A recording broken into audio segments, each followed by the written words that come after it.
Future perfect continuous tense used to talk about an action that will have been continuing for some time in future before a specific time or a event.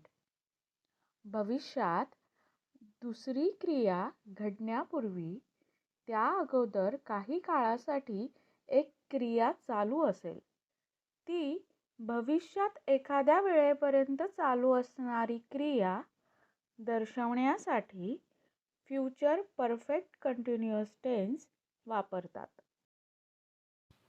Means भविष्यात एखाद्या वेळेपर्यंत चालू असणारी क्रिया दर्शवण्यासाठी future perfect continuous tense वापरतात. यात will have been plus वर्बचा आयएनजी फॉर्म वापरला जातो आणि खूपदा मराठी सेंटेन्सेस करत असेन, करत असतील, चालू असेल अशा शब्दांनी एंड होतात. हा एक्झाम्पल्स बघू.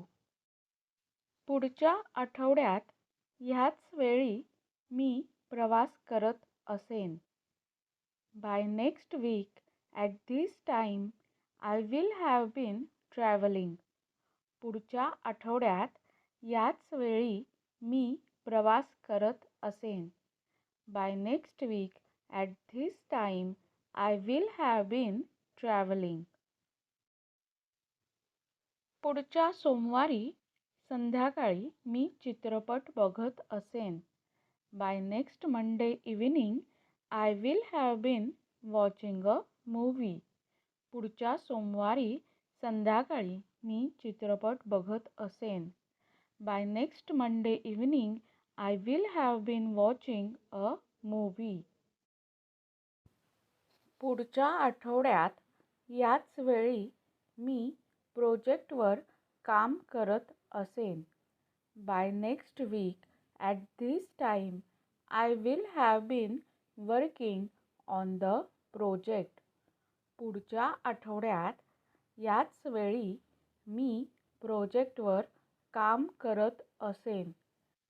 Bye next week at this time I will have been working on the project. मी उद्या सकाळी 9 वाजल्यापासून ते दुपारी 2 वाजेपर्यंत मीटिंगमध्ये असेन. Tomorrow I will have been attending the meeting from 9 AM to 2 PM. मी उद्या सकाळी 9 वाजल्यापासून ते दुपारी 2 वाजेपर्यंत मीटिंगमध्ये असेन. Tomorrow I will have been attending the meeting from 9 AM to 2 PM.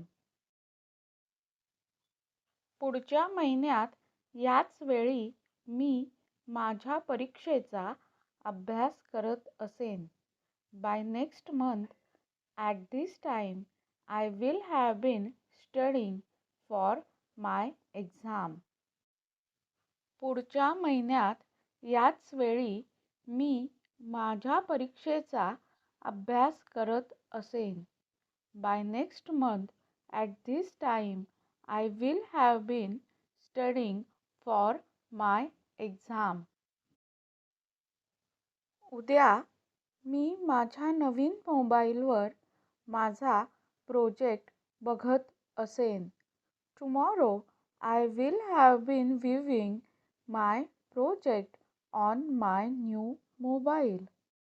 उद्या मी माझ्या नवीन मोबाईलवर माझा प्रोजेक्ट बघत असेन. Tomorrow I will have been viewing my project on my new mobile. तुम्ही येईपर्यंत मी 2 तास स्वयंपाक करत असेन. By time you arrive I will have been cooking for 2 hours. तुम्ही येईपर्यंत मी 2 तास स्वयंपाक करत असेन. By the time you arrive, I will have been cooking for 2 hours. तू येईपर्यंत तो 3 तास अभ्यास करत असेल. He will have been studying for 3 hours by the time you arrive. तू येईपर्यंत तो 3 तास अभ्यास करत असेल. He will have been studying for 3 hours by the time you arrive.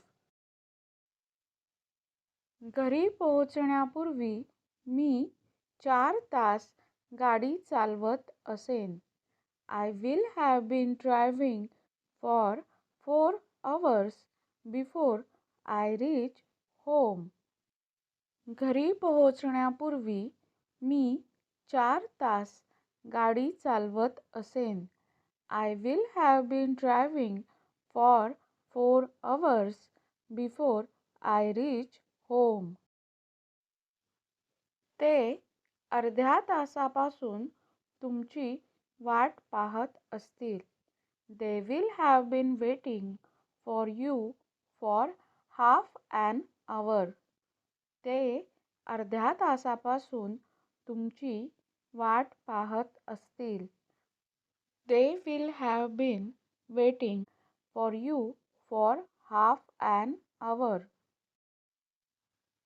विश्रांती घेण्यापूर्वी आम्ही 2 तास चालत असू. We will have been walking for 2 hours before we take rest. विश्रांती घेण्यापूर्वी आम्ही 2 तास चालत असू. We will have been walking for 2 hours before we take rest. मुले सकाळपासून खेळत असतील. The children will have been playing since morning. मुले सकाळपासून खेळत असतील. The children will have been playing since morning. Video कसा वाटला ते कमेंटमध्ये नक्की सांगा. व्हिडिओ लाईक करा, शेअर करा आणि चॅनलला अजून सबस्क्राईब केलं नसेल तर नक्की करा. बेल आयकॉनवर क्लिक करा म्हणजे पुढच्या नवीन व्हिडिओचे नोटिफिकेशन्स येतील. धन्यवाद.